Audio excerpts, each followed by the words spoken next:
اللہم صلی علی محمد و آل محمد وعجل فرجہم اجمعین ان اللہ و ملائکتہ یصلون علی النبی یا ایھا الذین آمنوا صلوا علیہ وسلموا تسلیما اللہم صلی علی محمد و آل محمد وعجل فرجہم اجمعین حسین منی وانا من الحسین، حسین مجھ سے ہے اور میں حسین سے ہوں۔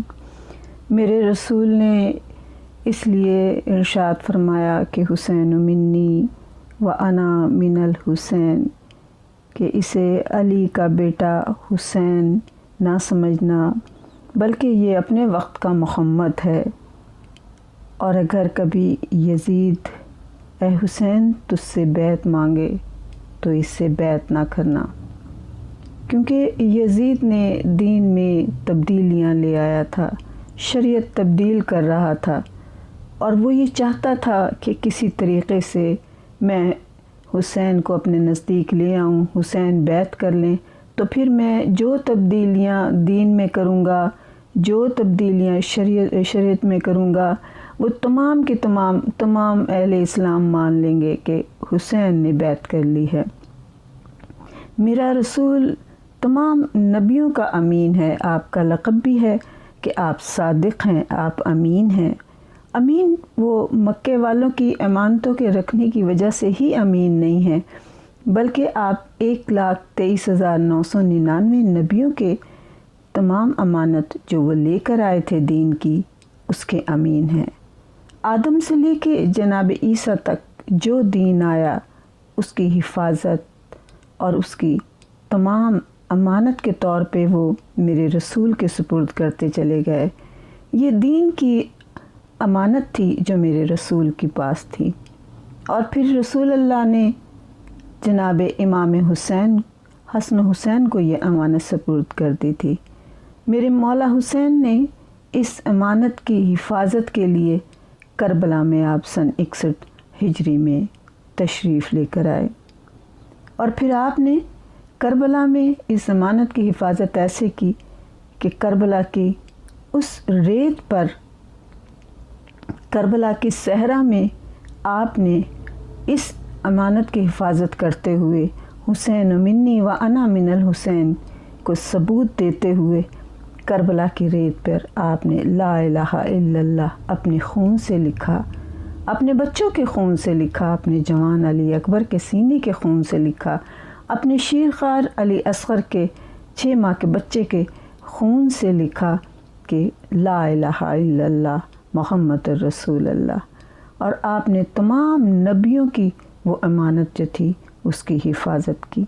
اس لیے میرے رسول نے کہا کہ حسین منی و انا من الحسین، میں حسین سے ہوں اور حسین مجھ سے ہے۔ اس میں کوئی شک نہیں کہ آج اگر مسجدیں آباد ہیں، نمازیں ہو رہی ہیں، تو وہ میرے حسین کی وجہ سے، اگر حج ہو رہا ہے تو وہ میرے حسین کی وجہ سے، اگر ہم دین پہ ہیں تو میرے مولا حسین کی وجہ سے۔ اگر آپ سر قلم نہ کرواتے، سر نہ دیتے، تو آج یہ دین وہ دین بھی نہ ہوتا۔ حقا کے بنا لا الہ است حسین۔ اللہم صلی علی محمد و آل محمد وعجل فرجہم اجمعین۔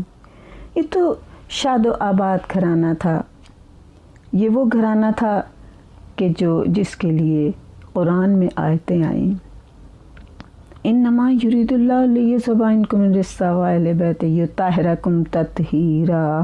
اللہم صلی علی محمد و آل محمد وعجل فرجہم اجمعین۔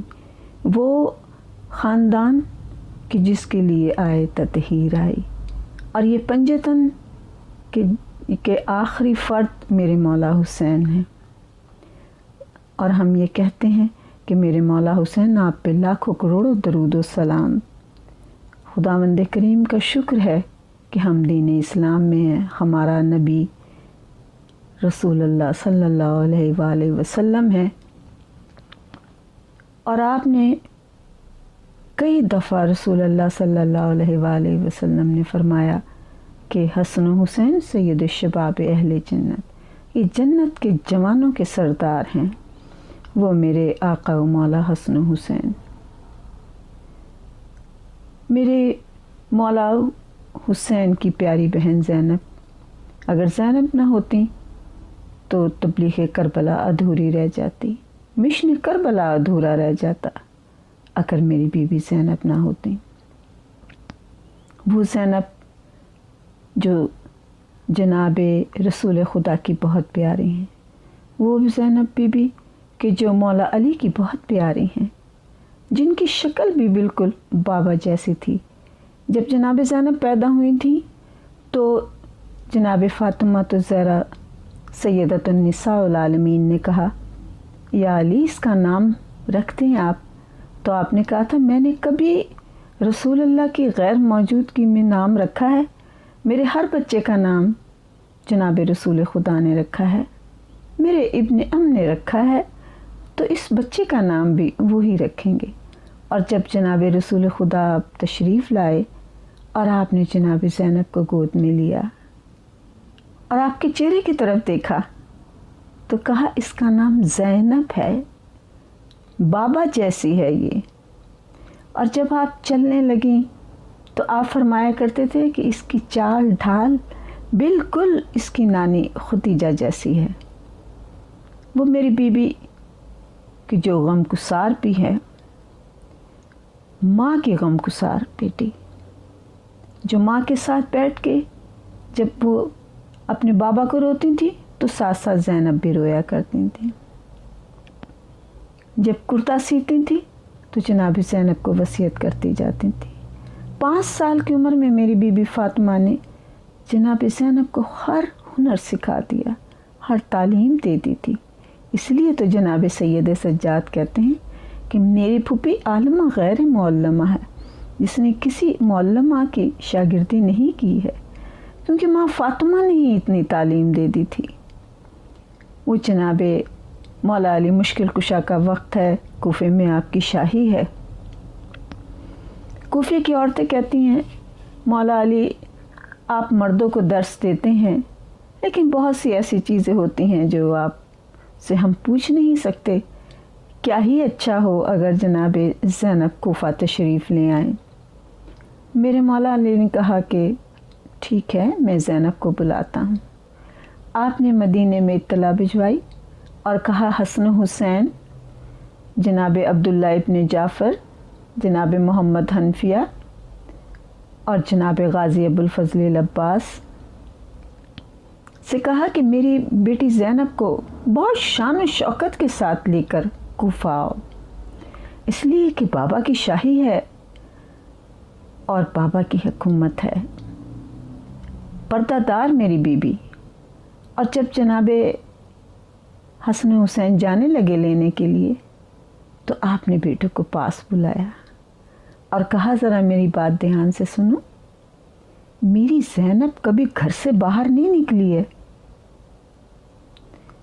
میری بیٹی تہری چادریں اوڑھتی ہے، یعنی 3 چادریں آپ اوڑھا کرتی تھیں۔ میری بیٹی کو کبھی گھر سے باہر نہیں نکلی، کبھی صحن میں بھی وہ اتنا نہیں نکلی ہے، اس کو شرم و حیا بہت ہے، اس کی آواز کبھی کسی نے نہیں سنی، اس نے کسی کی آواز نہیں سنی، وہ تو مجھ سے بھی شرماتی ہے، مجھ سے بھی بات کرتی تھی تو ماں کے پیچھے چھپ جاتی تھی، اب بھی مجھ سے بات کرتی ہے تو نظریں جھکا کے کرتی ہے، اس نے کبھی کسی نامحرم کی آواز نہیں سنی۔ دیکھو میرے بچوں، جب زینب کو لانا تو رات میں سفر کرنا تاکہ کسی نامحرم کی نظر اس کی اماری پہ بھی نہ پڑے اور نہ وہ کسی کی آواز سنے۔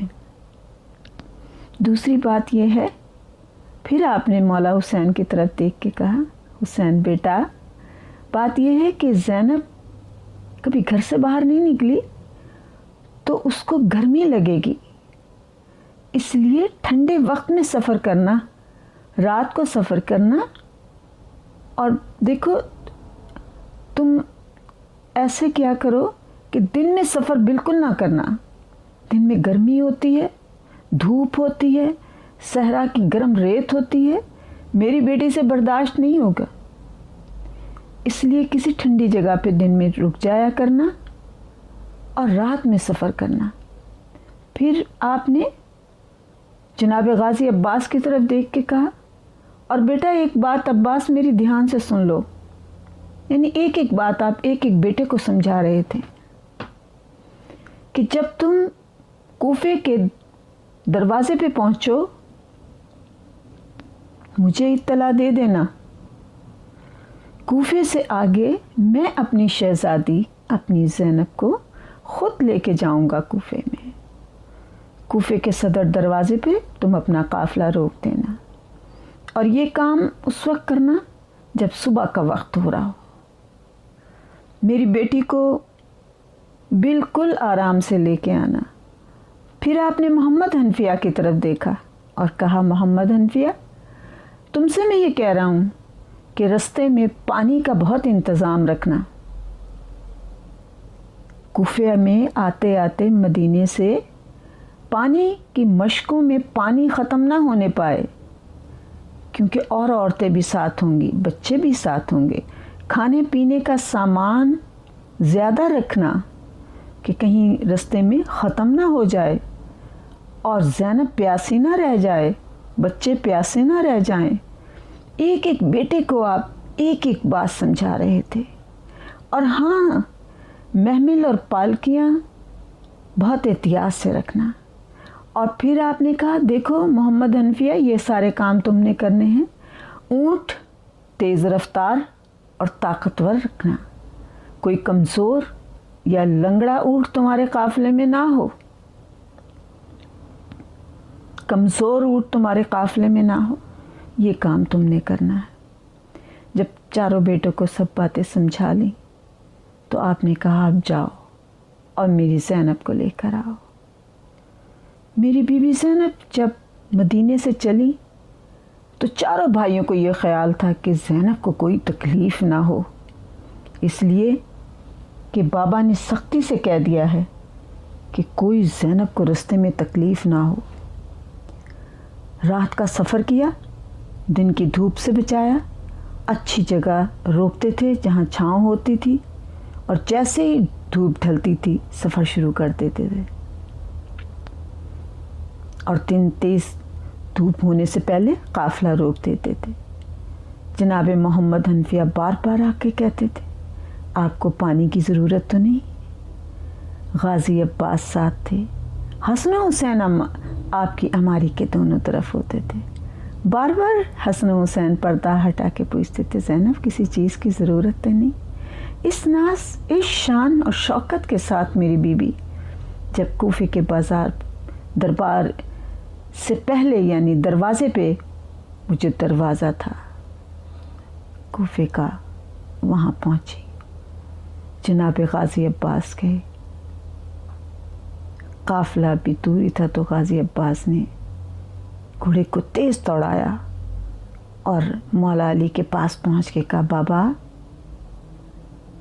آقا زادی زینب تشریف لے آئی ہیں اور کوفے کے باہر کھڑی ہیں.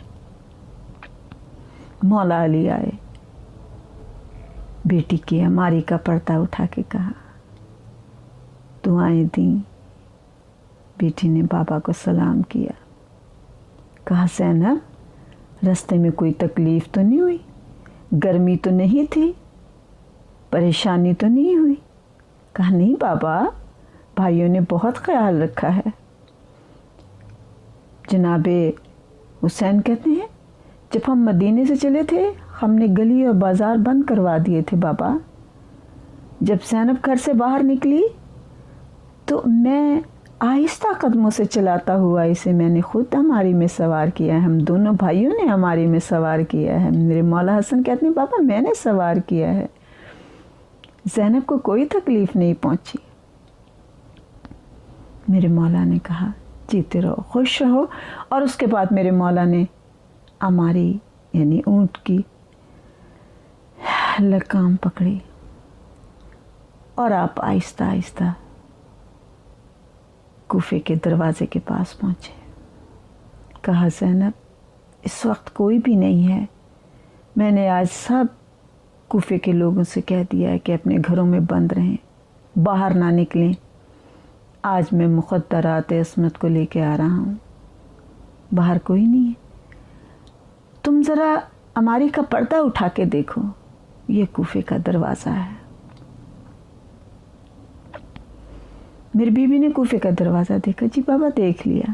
اچھا زینب. پھر آپ چلتے ہوئے آئے.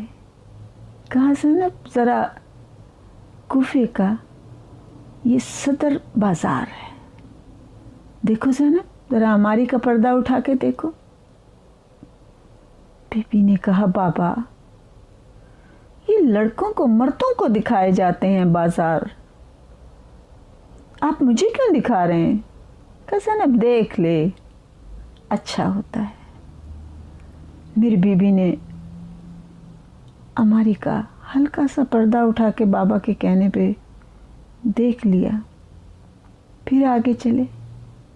جب کوفے کی مسجد آئی تو آپ نے کہا زینب اس کوفے کی مسجد کو بھی غور سے دیکھ لے, اور اس مسجد کے ساتھ ایک مکان بھی ہے زینب اس کو بھی تو دیکھ لے.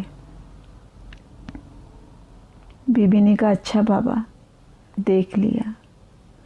بی بی زینب گھر آئیں. سب نے بہت استقبال کیا. دوسرے دن کوفے کی عورتیں بی بی کو سلام کرنے کے لیے آئیں. میری بیوی نے کہا بابا عورتوں کی ایک عادت ہوتی ہے کہ جب یہ گھر جاتی ہیں تو اپنے مردوں کے سامنے بھی بات کرنا شروع کر دیتی ہیں. بابا مجھے کچھ اچھا نہیں لگتا.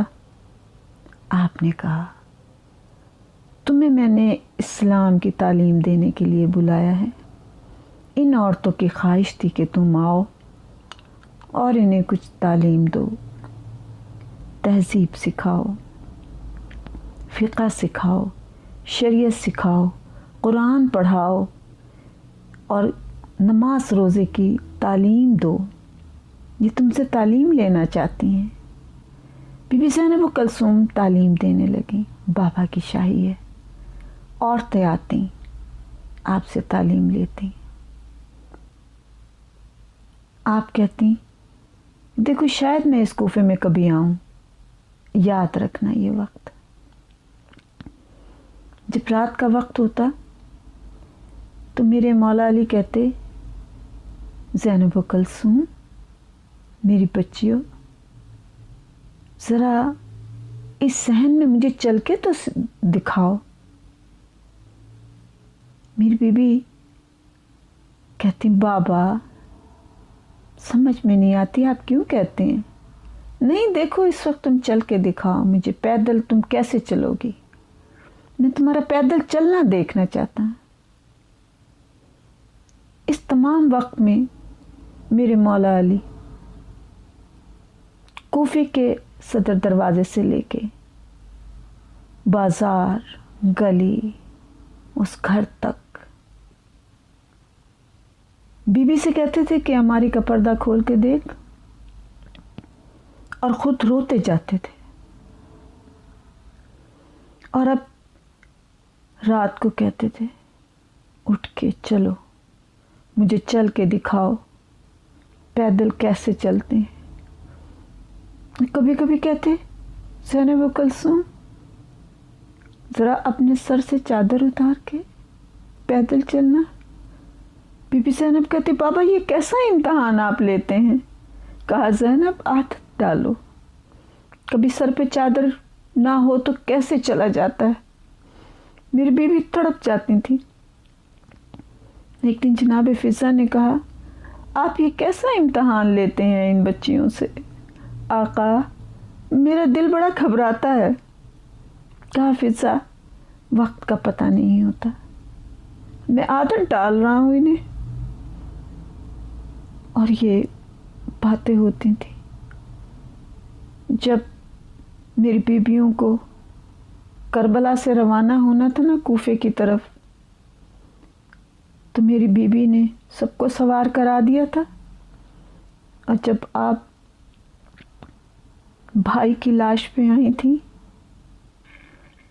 اور آپ نے اپنے آپ کو اونٹ سے نیچے گرا دیا تھا، اور پھر اس طرح جیسے علی اکبر کی لاش پہ میرے مولا حسین گئے تھے، میری بیوی زینب گئی تھی، اور آپ نے مدینے کی طرف رخ کر کے یہ کہا تھا، نانا تیرے اوپر درود پڑھا جاتا ہے، ہر نماز میں درود پڑھا جاتا ہے، میرے بھائی پہ درود پڑھا جاتا ہے.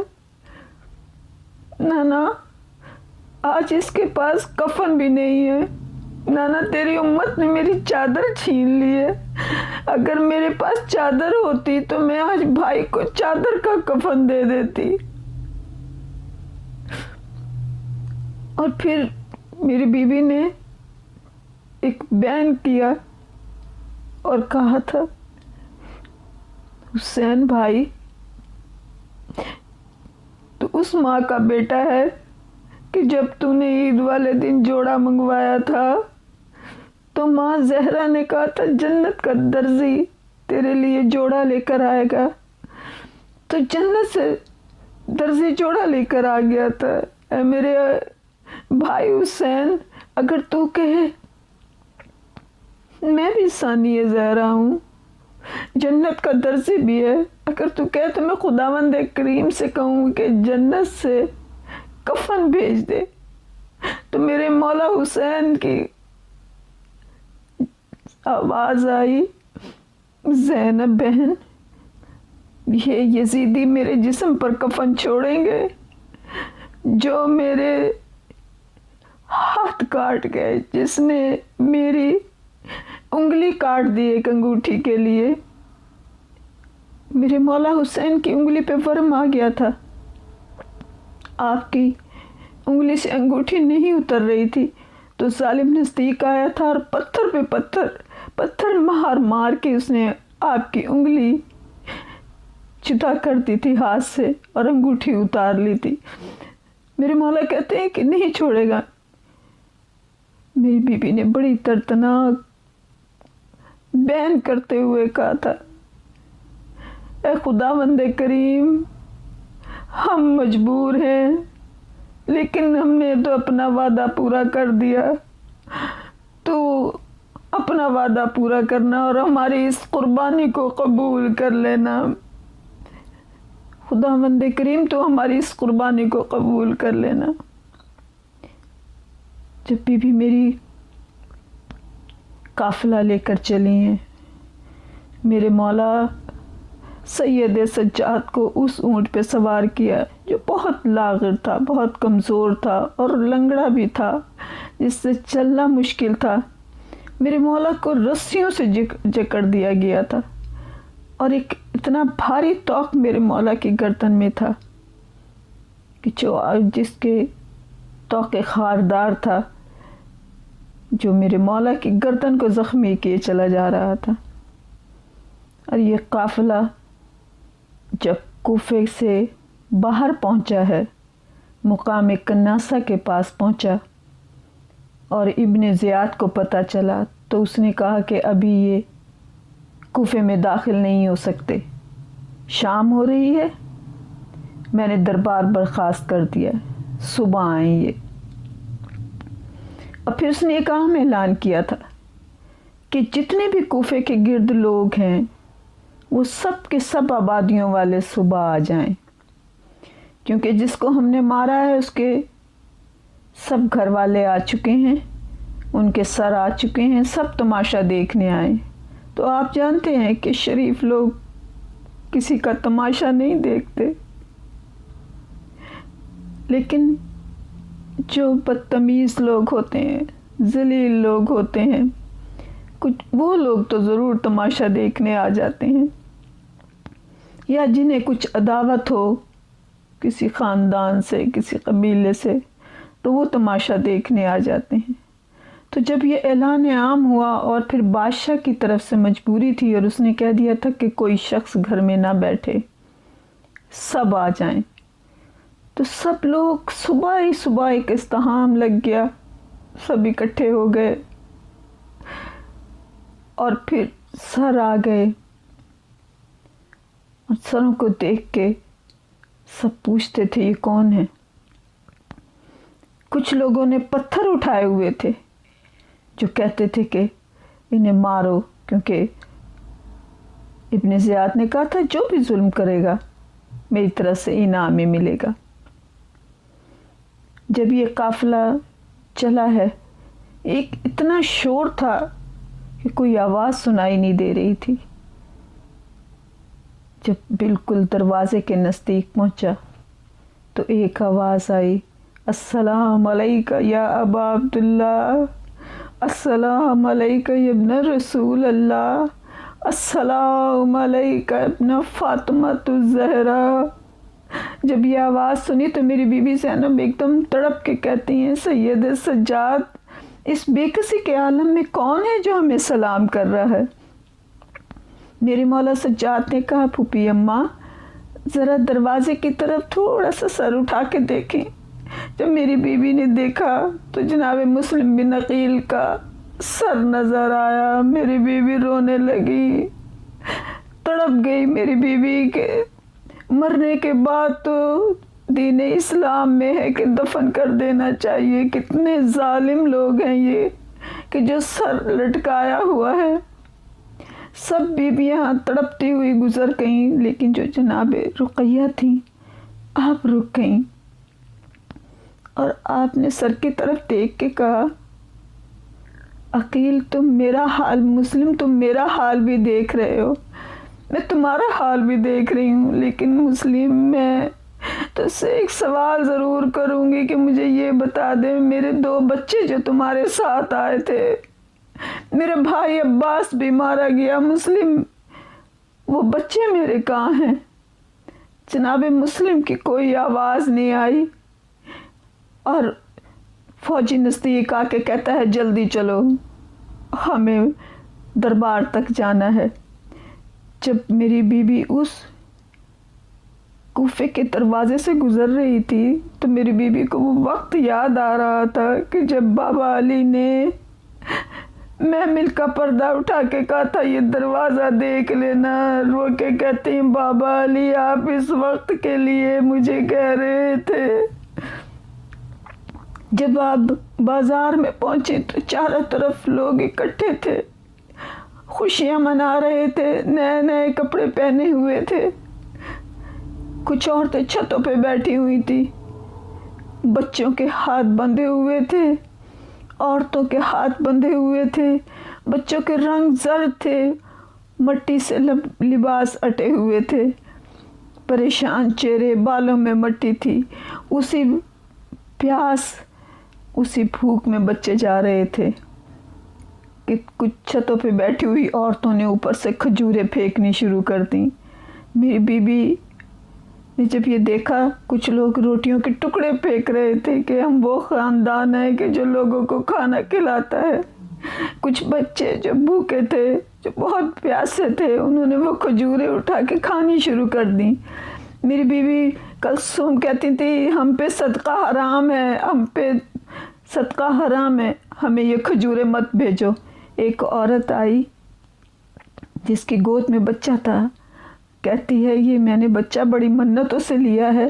اس نے کھجوریں اس کی جھولی میں تھیں، وہ اس نے اپنے بچوں پہ صدقہ کی اور جناب سکینہ کی طرف لے کر آئی کہ بی بی یہ کھجوریں تو کھا لے، تو مجھے بہت بھوکی لگ رہی ہے، بہت نڈھال لگ رہی ہے.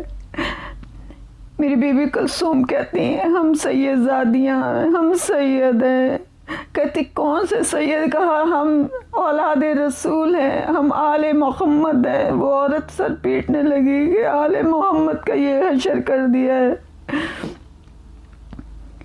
ایک شخص تھا جو کہ دارالامارہ میں ابن زیاد نے بلایا ہوا تھا اور اس کا نام تھا مسلم جساس. وہ عمارت کی تعمیر کر رہا تھا. اس نے جب شور سنا تو تقریباً دوپہر کا وقت تھا اور وہ کام کرتے کرتے ایسے ہی لیٹ گیا تھا. جب شور سنا تو اس نے کہا یہ کیسا شور ہے، چاروں طرف سے آوازیں ہی آوازیں آ رہی ہیں. بہت خوش ہو رہے ہیں لوگ، کیا بات ہے؟ تو اس نے کہا دوسرے آدمی نے کہ وہ کوئی کسی کو مار ڈالا گیا ہے اور اس کے تمام اولاد کو، بچوں کو، بیویوں کو قیدی بنا کے لایا جا رہا ہے۔ کہتا کون ہے؟ کہا حسین ابن علی، اور میں بھی تماشا دیکھنے جا رہا ہوں۔ وہ تو یہ کہہ کے چلا گیا۔ مسلم جساس کہتا ہے میں نے اپنا منہ پیٹ لیا، میں رونے لگا کہ آج حسین کے بچوں کے ساتھ یہ ظلم ہو رہا ہے۔ کہتا ہے کہ میں اس جگہ جب گیا تو میں نے دیکھا کہ خولی کے پاس ایک سر ہے جو کہ نوک نیزہ پہ ہے، ایسے جیسے چاند کی طرح چمک رہا تھا، روشنی نکل رہی تھی، اتنا خوبصورت چہرہ تھا، زلفیں ہوا میں لہرا رہی تھی۔ میں نے کہا خولی کس کا سر ہے؟ کہا حسین ابن علی کا سر ہے۔ کہتا میں روتا ہوا ابھی دیکھ ہی رہا تھا کہ میں نے دیکھا ایک ساربان آ رہا ہے، اس کی کمر میں رسی بندھی ہے، زنجیریں ہی زنجیریں ہیں اور گلے میں توق خاردار ہے۔ جب وہ نزدیک آیا تو میں نے کہا آپ کون ہے؟ انہوں نے ہلکا سا سر اٹھا کے کہا پہچانا نہیں؟ میں ابن حسین ہوں، میں حسین کا بیٹا علی ہوں۔ مسلم کہتا میں تڑپ گیا اور میں نے کہا مولا آپ کا یہ حال کس نے بنا دیا؟ کہا بس جس نے بھی بنایا ہے ہمارا حال، لیکن تو یہ سن، تو کوئی مدد کر سکتا ہے؟ اس نے کہا مولا حکم دیجئے، جو حکم آپ کریں گے میں پورا کروں گا۔ کہا مسلم بس ایک کام کر دے کہ تو کچھ چادریں لے آ، میری پھوپھی بہت پریشان ہے، میری پھوپھی بہت رو رہی ہے کہ اس کوفے کے بازار میں پھوپھی کو ننگے سر آنا پڑے گا۔ مسلم کہتا ہے جب میں نے یہ سنا کہ میری آقا زادی اس بازار میں ہے تو میں تڑپ گیا۔ میں نے کہا آقا زادی بھی اس بازار میں ہے؟ کہاں مسلم تم جلدی جاؤ اور چادریں لے کے آؤ۔ مسلم گئے اور چادریں لے کر آئے اور آپ نے ایک ایک بی بی کو چادریں دی۔ بیویوں نے جلدی جلدی اپنے جسم پہ چادریں ڈالیں، چہرے کو چادروں سے چھپا لیا آپ نے۔ اب جیسے ہی عمر سعد کے نوکروں نے دیکھا، غلاموں نے دیکھا، عمر سعد نے دیکھا کہ سب بیویوں کے سروں پہ چادریں ہیں، تو وہ ظالم ایک دم آیا اور آ کے کہتا ہے کہ ان کے سروں سے چادریں اتار لو۔ بیویاں چادریں نہیں چھوڑ رہی تھی تو اس ظالم نے پھر نیزہ نکالا اور نیزے کے نیچے بو کے کہتا ہے زینب تیرے سر پہ چادر نہیں رہے گی، تیرا عباس مار دیا ہے ہم نے۔ میں کہتی ہوں میرے مولا حسین میں صدقے تیرے اور تیری برداشت کی۔ میری بی بی زینب ایک دفعہ یہ آواز دے کے کہتی ہیں ہر اونٹ سے ایک ہی آواز آ رہی تھی عباس ہمیں بچا لے، عباس ہمیں بچا لے۔ الا لعنت اللہ علی القوم الظالمین۔ بار اللہ ہمارے اس پرسے کو قبول کر لینا یا جناب امام زمانہ یا محمد و آل محمد، ہمارے اس پرسے کو قبول کر لینا۔ اے میرے مولا اس بی بی زینب کے پردے کے صدقے میں ہمارے پردوں کی حفاظت کرنا۔ اے میرے مولا روز محشر بھی ہم چادر فاطمۃ الزہرا کے سائے میں ہوں۔ اے میرے مولا جو بے اولاد ہیں ذکر کے صدقے انہیں اولاد عطا کر دے۔ اے میرے مولا جو بے روزگار ہیں ان کو روزگار عطا کر۔ اے میرے مولا جو مقروض ہیں ان کے قرضے ادا کر دے۔ اے میرے مولا جو بے گناہ قیدی ہیں سید سجاد کی قید کے صدقے انہیں رہائی دے دے۔ اے میرے مولا جو بیمار ہیں جناب سید سجاد کے صدقے انہیں صحت کلی عطا کر۔ اے میرے مولا ہر ماں اپنے جوان کا چہرہ دیکھے، جوانی علی اکبر کا واسطہ۔ اے میرے مولا ہمارے گناہ کبیرہ اور صغیرہ کو معاف کر دینا۔ اے میرے مولا جو مومن اور مومنات اس دنیا سے چلے گئے ہیں اے میرے مولا انہیں بخش دینا، ان کی قبروں کو نور محمدی سے منور کر دینا۔ اے میرے رحیم اس ذکر کے صدقے میں میرے مولا ہماری عاقبت بخیر کرنا۔ اللہم صلی علی محمد و آل محمد۔